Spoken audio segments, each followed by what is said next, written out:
Туман KJ каналына жазылып, акыркы болуп жаткан жаңылыктарды билиңиздер. Каналга жазылуу үчүн подписаться баскычын басып коюңуз. Сизге чоң рахмат.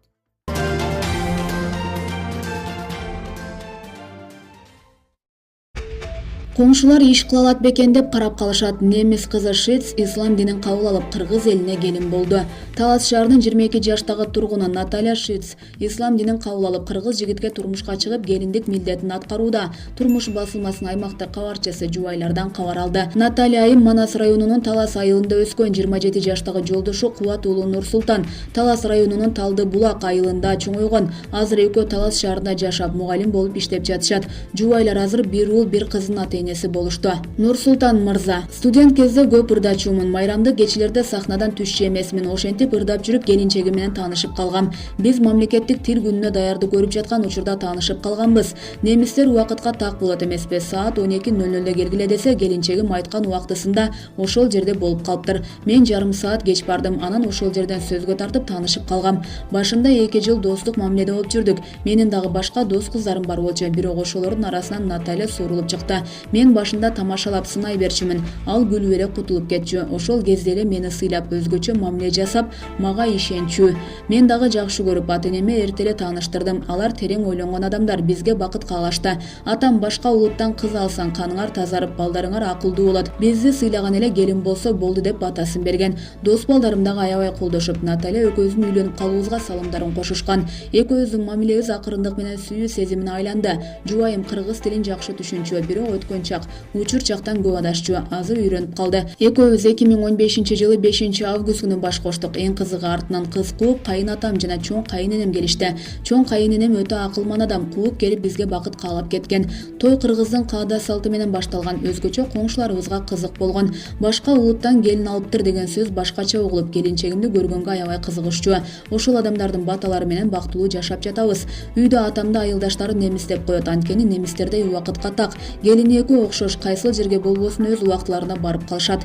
Кесип менен өмүрлүк жардан адашпасаң, баары өз нугу менен кетет деп коет эмеспи? Өмүрлүк жарымды тандоодон адашкан жокмун. Көпчүлүк эл кыргыз кызы калбай калды беле деп көп айтып жүрүштү. Кийин келинчеги менен сүйлөшүп, жакындан тааныш болуп калгандан кийин туура эле тандаптырсың деп калышты. Наталья айым: биздин үй бүлө чакан үй бүлө, атам кыргызча түшүнөт, кыргыз коңшулар менен көп сүйлөшөт. Биздин аталарыбыз бул жака согуш бүткөн маалда келип отурукташып калган экен. Ал эми апам кыргызча түшүнөт, бирок сүйлөй албайт. Мен коңшуларым менен ойноп жүрүп кыргыз тилин үйрөнүп алгам. Өзүм 4 туугандын экинчиси болом. Менден кийинкилер кыргызча сүйлөшөт, бирок көп эмес. Жолдошум менен студент кезде таанышкам. Ал убакта күйөөгө тием деп деле ойлочу эмесмин. Бирок өзүм немис кызы болгондуктан немиске эле турмушка чыгам го деп ойлочумун. Буйрук экен, жолдошумду кыргыздан кезиктирдим. Мен кыргызга келин болом десем, үйдөгүлөр каршы болушкан. Кыргыздарга кантип келин болосуң деп аябай кыжаалат болушту. Бирок чоң энем артымдан кууп келип, жолдошум менен таанышып, мага бакыт каалап кеткен. Кыргыздарга келин болуп жатканда ислам динин кабыл алдым. Кайсы жерге барсаң, ошол жердин ырын-ырдайсың деп айтылат эмеспи? Кыргыздын каада салттарын, тамак аштарын жакшы билип калдым. Азыр немистердин каада салттарын билбейм. Башында аябай эле кыйналып, ыңгайсыз болуп жүрдүм, бирок коңшулар мени кызыгуу менен карашчу. Жумуш кылып жатканымды көрүшсө, кыла алат бекен деп карап калышаар эле. Бизде борсок жасап, кой соймой деген нерселер жок. Ата-энем конокко келгенде аябай таң калып кетишкен. Ата-энемдин үйүнө барганда бизди борсок жасап, кой союп тосуп алат. Анткени жанындагы кыргыз коңшулардан конокту кандай тосуш керек экенин сурашса, алар келип жасап беришет экен. Азыр дагы биз барабыз деп калсак эле коңшуларын чакыртып, борсок жасатып коюшат. Жолдошума сиз деп кайрылам, сиз деген сыйлаганга жатат. Башында сиз деп баш кошкондон кийин сен деген мага ыңгайсыздык жаратты. Башында тамашалап бир нерсени айтса, мен чын көрүп аткара берчүмүн. Кийин акырындап көнүп билип калдым. Азыр 5 бармак жасап, камыр жууруп жайганды мыкты деңгээлде үйрөнүп калдым. Кайын журтум жакшы адамдар, кайынатам экөөбүз окшошпуз. Үйдөн атам экөөбүз эле убакытка такпыз. Атам кудам экөөбүз издешпей табышкан адамдарданбыз деп күлүп калат. Кыргыздарга келин болгонума өкүнбөйм, мага кыргыз эли абдан жагат. Атам менен апама мыкты келин болууга аракет кылып келе жатам. Турмуш басылмасы буга чейин 2015-жылы Нурсултан менен Натальянын үйлөнүү тою жөнүндө жазган болчу. Анда Нурсултан мырза үйлөнүү тою орус жана кыргыз тилдеринде өткөрүлгөнүн айткан эле. Тойго келген кыздын туугандары абдан ыраазы болуп, бир чети таң калып кетишти. Себеби алардын салты боюнча мынчалык чоң той өткөрүлбөйт экен. Кыздын алдына түшүү салты аларда жок болгондуктан энени баланын сүт акысы үчүн 10 000 сом жана бир кой бердик деген ал. Наталья айым айыл жеринде жашоо ага абдан жаккандыгын айтып, Нур-Султанды чын дилинен сүйгөндүктөн ислам динин дагы кабыл алгандыгын билдирген болчу. Ал учурда Нур-Султан Кубатулы Талас мамлекеттик университетинде мугалимдик кесипти аркаласа, Наталья айым ошол жерде студент болчу. Жубайлар 2016-жылы Элиза аттуу кызды болушкан. Наталья айым жогорку окуу жайды бүтүп, мектепте башталгыч класстардын мугалими болуп иштей баштаган. Булак турмуш.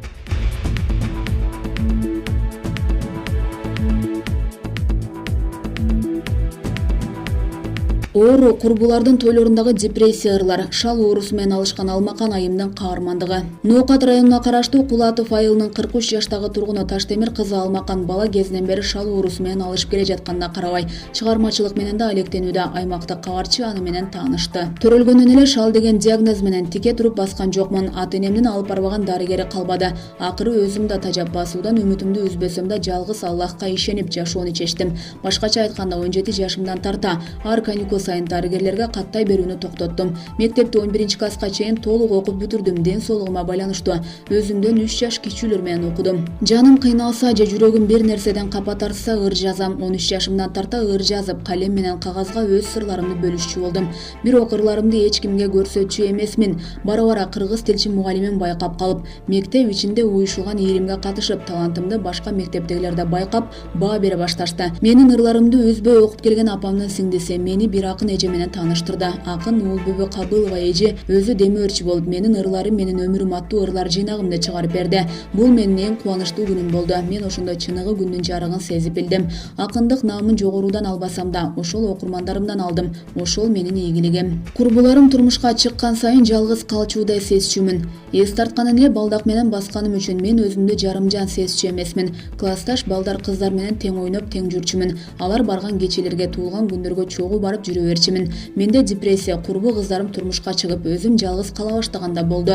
Алардан түбөлүк айрылып жаткан сыяктуу өзүмдү дүйнөдө жалгыз эле калчуудай сезе баштадым. Мага ар бир курбумдун тоюна барып келгенден кийин бир жумалап эч кимге көрүнбөй ыйлай берчү адат болду. Адам баласы баарына көнөт экен. Ушул убакта мени колдоп, мага таяныч болор бир жан чыккан жок. Апам дарыгер болгонуна байланыштуу мага дос, сырдаш болгонго убактысы болбоду.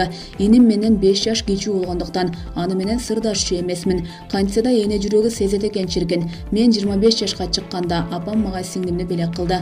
Муну ошондо катылып жаткан чеберчилигим, акындык талантыма шерик болуп чыга келди.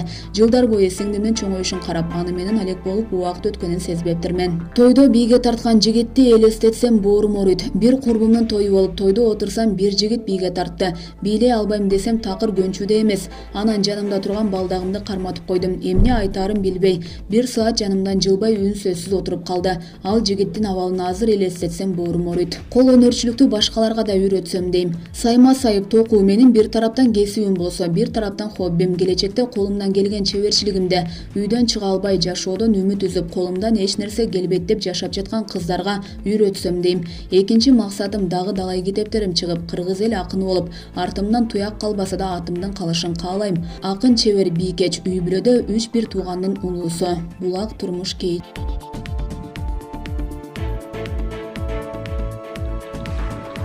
22 жаштагы миллионердин кызын жигити төшөк оюндарын ойноп жатып өлтүрүп алды. Швейцариядагы мейманканада 22 жаштагы Анна Флоренс Риттин сөөгү табылды. Бул тууралуу басылмалар маалымдады. Кыз аргымак таптаган бай, тектүү үй бүлөдөн чыккан. Ал мультимиллионер атасынан жер жүзүн саякаттап кыдырып чыгууга белек алып, андан кайтпай калды. Жигити экөө саякаттап жүрүп Швейцариядагы мейманканалардын биринде көз жумду. Анын жигити 29 жаштагы Марк Шатцеле төшөк оюну маалында байкоосудан кызды муунтуп алган. Швейцариялык полициялар жигитаны атайын муунтуп өлтүргөн деп бул ишти иликтөөнү баштады. Булак барометр KG.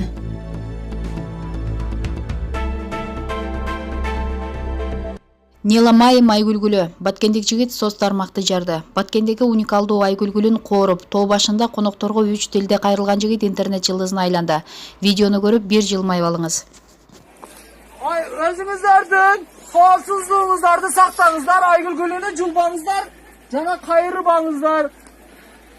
Уважаемые отдыхающие, гости, не ломаем айгүлгүлү, не оторвем, не сломаем.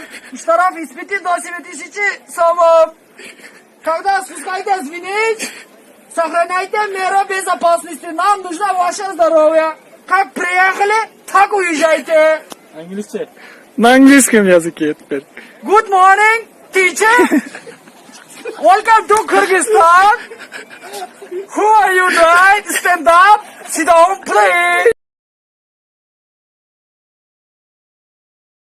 Суталиновдун кан басымы өтө жогорулап кетти. УКМКнын мурдагы башчысы абакта отурган Мурат Суталинов 11 апрелде гипертониялык кризиске кабылды.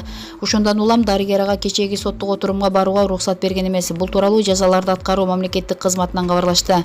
Суталинов 1 апрелден тарта улуттук онкология борборунда дарыланууда. Абактагы Мурат Суталиновдун оң бөйрөгүнө рактын 4-стадиясы деп диагноз коюлуп, абалы күндөн күнгө начарлап жатат. Аны эркиндикке чыгаруу боюнча мамлекеттик жаза аткаруу кызматынын өтүнүчүн 1-инстанция Бишкектин Ленин райондук соту 15 февралда четке каккан. Иш азыр Бишкек шаардык сотунда. Тигилже бул күбө келбей калды деп отурум улам кийинкиге калтырылып келет. Мурат Суталинов 2010-жылдагы 7 апрель окуясы боюнча Курманбек Бакиев, Жаныш Бакиев, Данияр Үсөновдун катарында соттолгон. Булар өмүр боюга кесилген. Суталинов 20 жылга эркинен ажыратылган эле. Булак Калыс медиа. 20 жаштагы жигитти ичке сайган Кеминдин тургуну кармалды. Кемин райондук ички иштер бөлүмүнүн кызматкерлери тарабынан жаш жигитке бычак сайган шектүү адам кармалды. Бул тууралуу Чүй областык ички иштер башкы башкармалыгынан кабарлашты. 11 апрелде Кемин районунун ички иштер бөлүмүнө аймактык ооруканага 19-20 жаштагы жаш жигит бычактан жаракат алып түшкөнү тууралуу маалымат келген. Ички иштер бөлүмүнүн ыкчам иликтөө тобу жабырлануучунун ким экенин тактады. Ал 20 жаштагы жергиликтүү тургун болуп чыкты. 10 апрель күнү шериги менен чатакташа кетип, аны ичке сайган. Бул ишке шектүү делип Чүй областынын тургуну кармалды жана камакка алынды. Азыркы учурда тергөө уланууда. Маалымат булагы Барометр КЖ.